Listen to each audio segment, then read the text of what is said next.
Thank you, Mayor and Council. Casey Kempen, our Community Development Director, alongside Leslie Bloomquist, our City Engineer. It's a pleasure to be here tonight to talk about this project. It's been a long time in the works, and kind of go over a little bit of the history and partnerships involved in the long process that took to get here.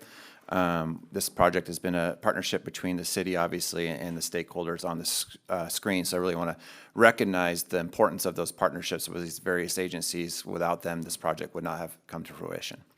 Next slide. So tonight I'm going to give you an overview. A lot of this is probably a refresher, but just kind of remind the council where we came from, some of the history. Leslie will go over the current project status and a little bit more background, and then we'll entertain some motions. I think Amy's going to fix the Zoom.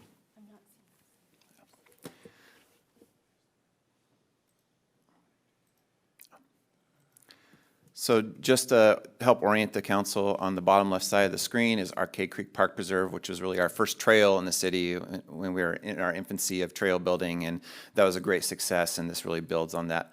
So the Arcade-Cripple Creek Trail will start at Arcade Creek Park Preserve and travel north on Sunrise Boulevard, utilizing the existing traffic signal at Sayonara to cross the street in a safe manner. It will then travel south and then enter near the Mitchell Farms, just north of PetSmart, enter the Mitchell Farms subdivision, connecting to that about quarter-mile to a half-mile trail, and then it will extend into Temple Park. It will then cross Fair Oaks Boulevard at a new traffic signal that'll be pedestrian-activated signal, so it'll be green unless a pedestrian pushes the button. And then it will enter Sundance Park outside the city in unincorporated Orangevale. From Sundance Park, it will go on street on existing roadways there for a brief period of time. And then if you're familiar with the 7-Eleven on Woodmore Oaks, it'll again enter an open space and continue to the northeast, entering String Park. It'll cross String Avenue, enter the city again, and it'll go through Northwoods Park. It'll cross the street at Seabar C Park, enter Seabar C Park, have a spur to Woodside Elementary, and then the main trail will continue northeast, ultimately terminating at Wachtel Way. Wanted to give some regional context too about how important this trail is as it fits into the regional vision for trails. Like I said, we are in our infancy of trails here in the city, but there's a lot of folks around us that have been working on this for a very long time.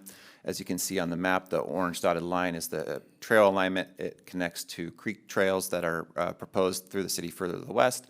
But notably, it gets us pretty close to the Roseville border. Roseville has 30 to 50 miles worth of trails that this would put us closer to connecting to.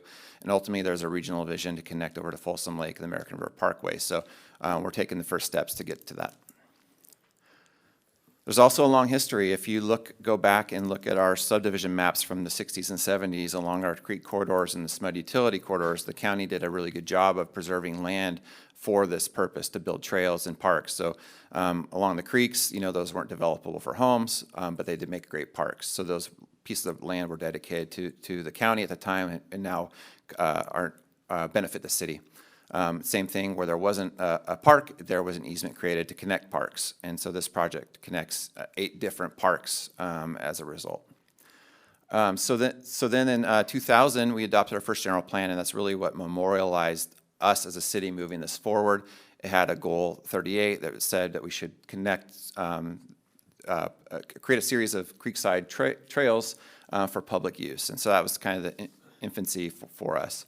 And then in 2011, the general plan was updated again. It included a complete streets policy, and it directed an update of the bike master plan and a pedestrian master plan. So those were each their own individual process with an extensive amount of outreach. But before we got to the bike master plan, pedestrian master plan, we had a lot of questions about where trails were feasible. Is it engineering-wise feasible? Do we own the land? We had to do a lot of homework to figure that out. So we did a really, really big outreach effort and engineering effort to understand where trails are feasible.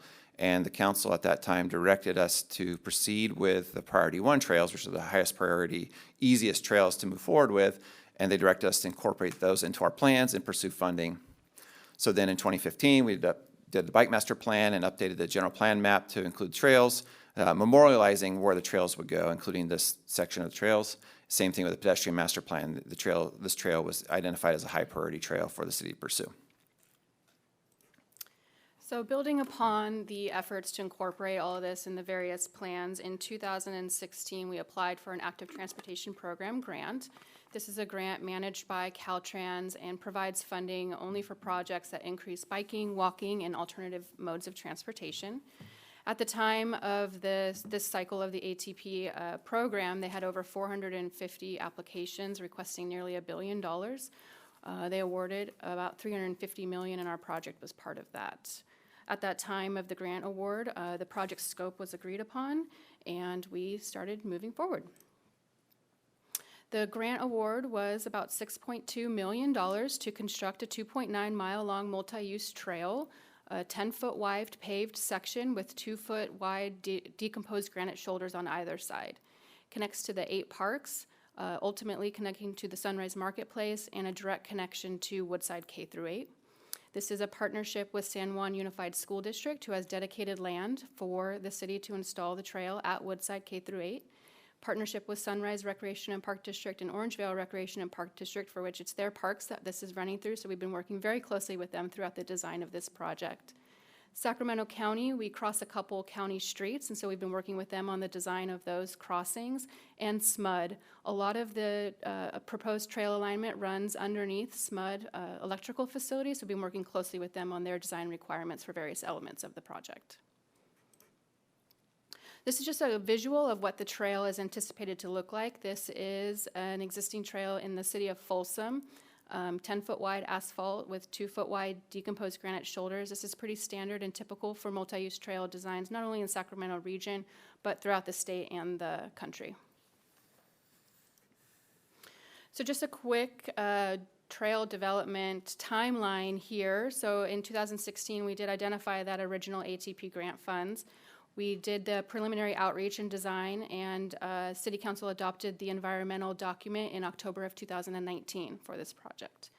We were continuing working on design, and at the end of 2020, there was a trail naming campaign. Members of the public submitted names, and that's when it was formally named the Arcade-Cripple Creek Trail. And we've been working on the engineering and final design since that time. And I'll circle back to this slide in a few as well.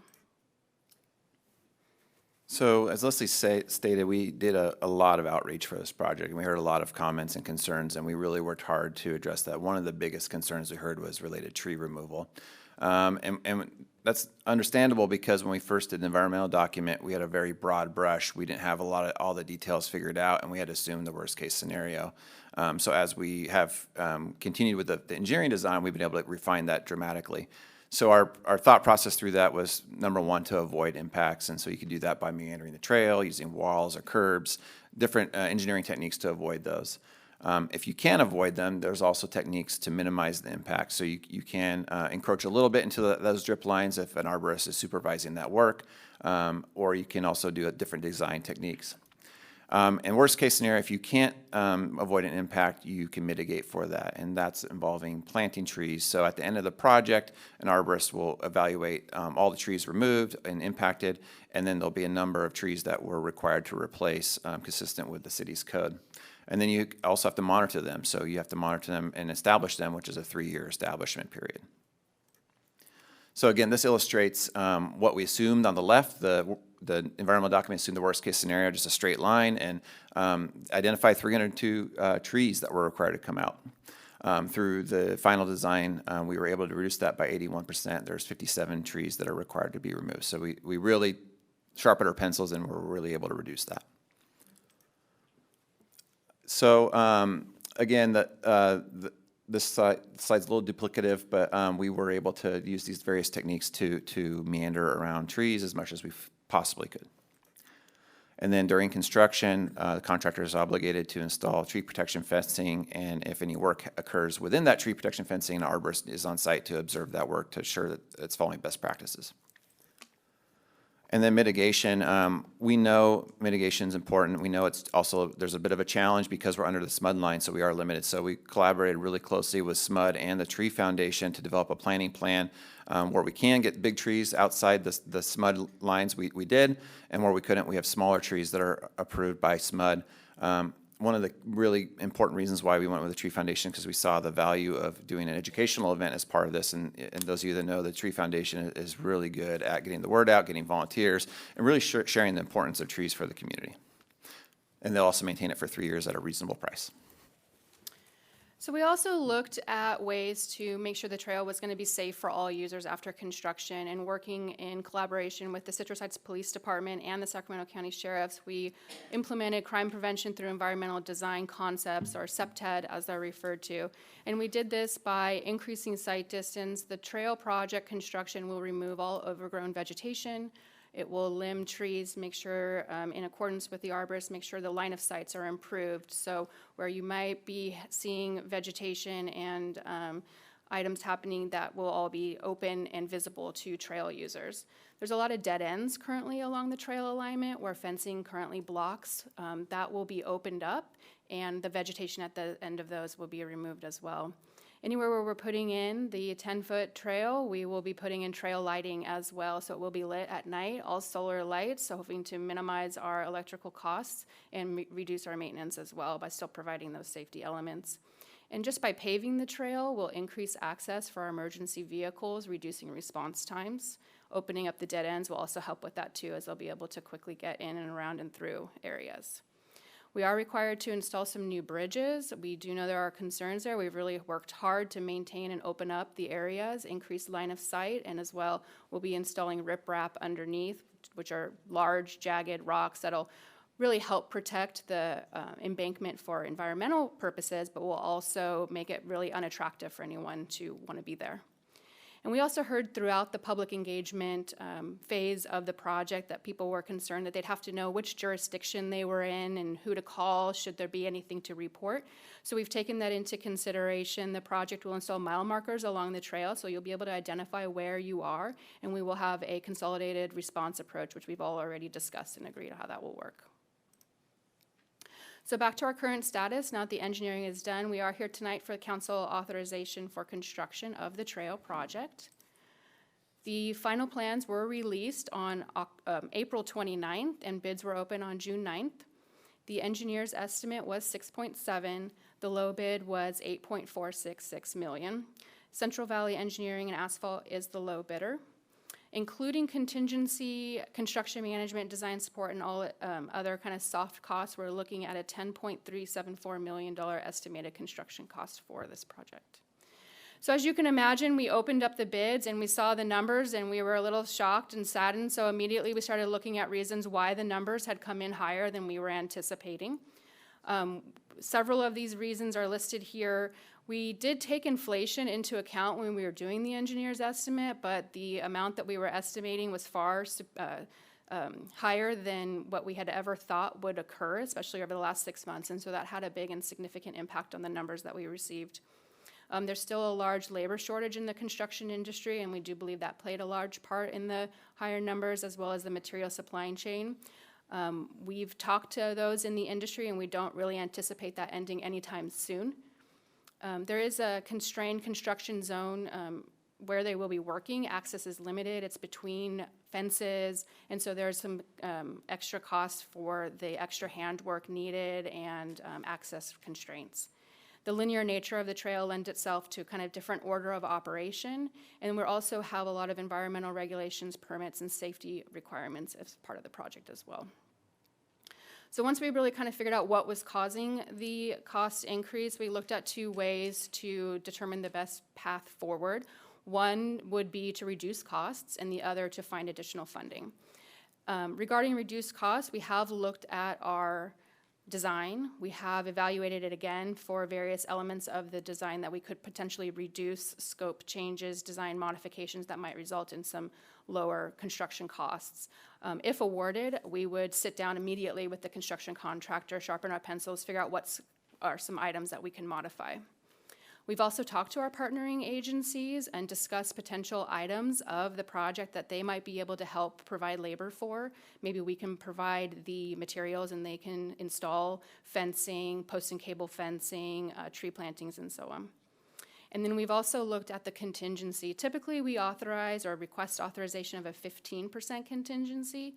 With this being such a large project, Cost-wise, a 15% contingency is a lot, and a smaller contingency is warranted, so we are recommending a 10% contingency. So looking at additional funding, throughout the design, we knew that construction prices were on the rise, and we've consistently been applying for additional grants, trying to find more money for this. We were successful in securing about $230,000 in a park per capita grant for construction in Temple Park.